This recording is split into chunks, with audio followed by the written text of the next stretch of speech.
the fugitive king of shadows Osama bin Laden. Say the name, and a chill runs down the spine of history. Not just a terrorist mastermind, but a phantom, a myth, who disappeared into the mountains and returned only in legends and fears. He was the ghost who haunted modern warfare, a man whose ideology reshaped how nations waged war and defended borders. In this episode, we pull back the curtain on the man, the myth, the fugitive. We take you from deserts to bunkers, from the whispers of jihad to the roar of Black Hawk helicopters. You'll hear of his empire of silence, his many wives, the children raised in shadows, and the climactic night that ended the world's longest manhunt. But more than that, we explore the machinery of myth-making and how a single man became a force that outlived his breath. Early life and rise. He was born in 1957, Riyadh, Saudi Arabia. Osama bin Muhammad bin Awad bin Laden, one of 52 siblings in a family of wealth and influence. His father, Mohammed bin Laden, a Yemeni immigrant turned construction magnate, helped shape modern Saudi Arabia through billion-dollar infrastructure deals. He built palaces, roads, and mosques. The bin Laden name was synonymous with prestige, but young Osama was drawn to something far darker than wealth. Studious, deeply religious, and distant, he immersed himself in theology and history.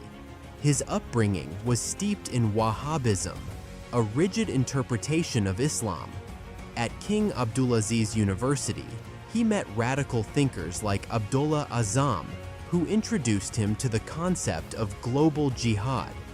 By the 1980s, the Soviet invasion of Afghanistan provided a cause. Osama didn't just join the fight, he elevated it. He used his fortune to fund training camps, hospitals, and roads. He recruited fighters from across the Muslim world. He built networks, training camps, and a myth around his name.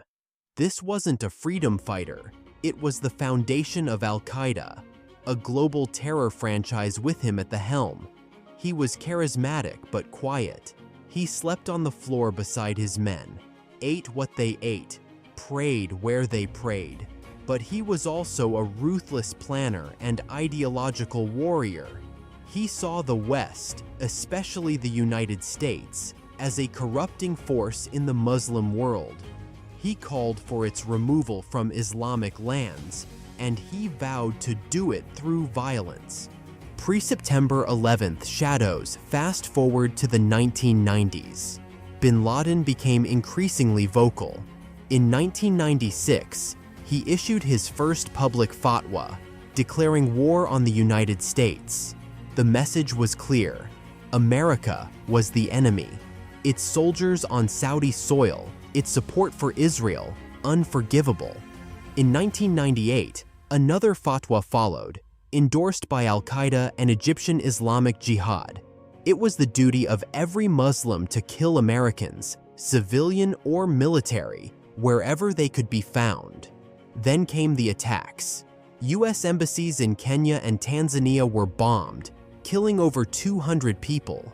In 2000, the USS Cole was attacked in Yemen. 17 sailors died. He wasn't hiding.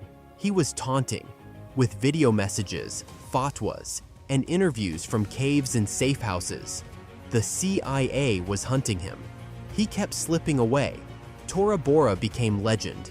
He moved through Afghanistan, Pakistan, and tribal areas, aided by tribal loyalties, religious kinship, and well-paid informants. September 11th, 2001, then came that morning. Clear skies, 4 hijacked planes, 2 towers, the Pentagon, a Pennsylvania field, nearly 3,000 lives lost, and with it, the old world order. Osama bin Laden had shown his hand. The US responded with fury. Afghanistan was invaded within weeks. The Taliban crumbled, but Osama vanished into the mountains, through caves, protected by tribes and loyalty money couldn't buy. America launched the War on Terror. The world watched.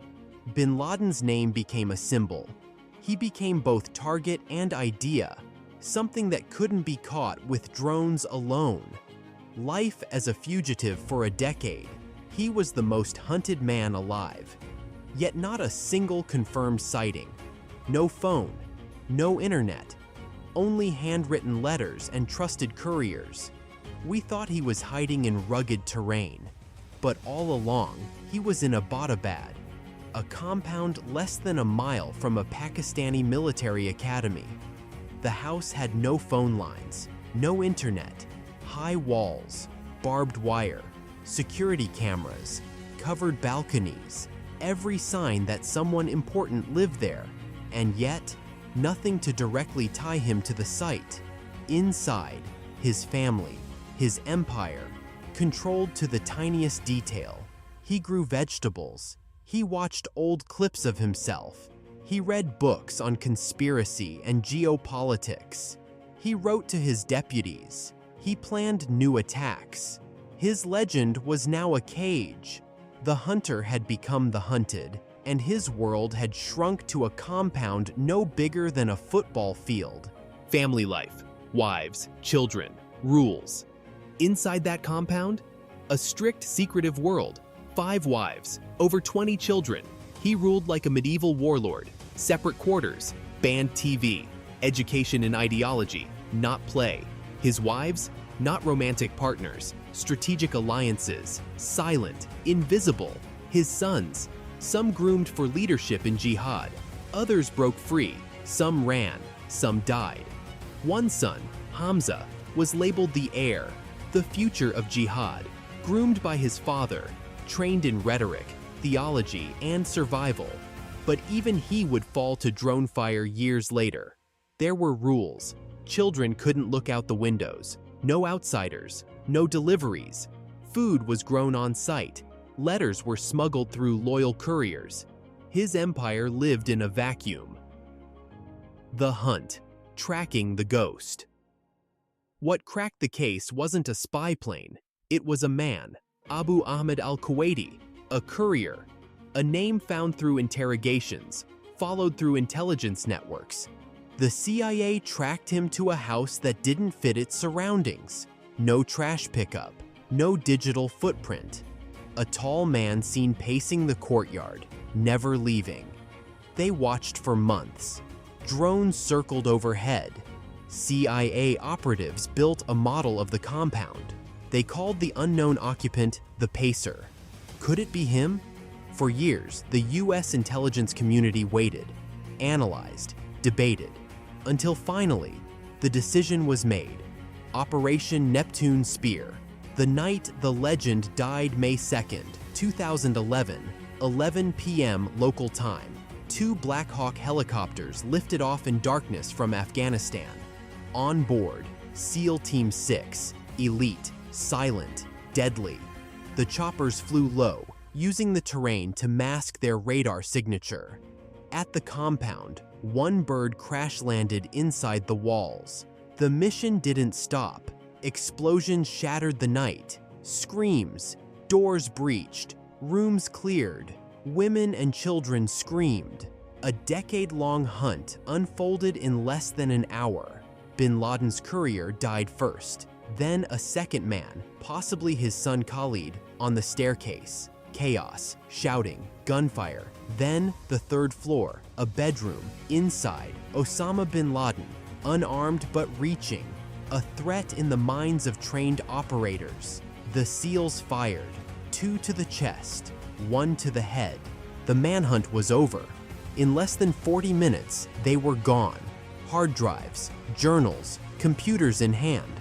Osama's body was flown to the USS Carl Vinson, washed, bagged, buried at sea in accordance with Islamic rites the US claimed. President Obama broke the news to the world. Justice has been done. The aftermath and the legacy crowds gathered. Cheers, flags waved. For many, the nightmare had ended. For others, The questions were just beginning, but Osama's ideology didn't die, it morphed. Al-Qaeda splintered, and from its ashes rose a new generation of jihadists. ISIS, the Islamic State, declared a caliphate in Syria and Iraq. Its brutality shocked even hardened militants. Boko Haram continued its campaign of terror in Nigeria, kidnapping schoolgirls and bombing villages. Al-Shabaab wreaked havoc in East Africa, Lashkar-e-Taiba in South Asia, Abu Sayyaf in the Philippines, and lone wolves across Europe and America all carried the echo of bin Laden's ideology. He became the father of modern jihad, a martyr to some, a monster to most. And though his body was gone, the movement he helped create lives on in shadows and ruins. Legend or monster, Osama bin Laden, he lived as a ghost, died a villain, a billionaire who became a monk, a father who became a warlord, a zealot who challenged the most powerful nations and reshaped the world in blood and fire. His story ends in a flash of gunfire, but his shadow, it lingers still. And this was Lawless Legends. Thank you for watching. If this story fascinated you, subscribe for more true crime legends where the line between myth and reality blurs.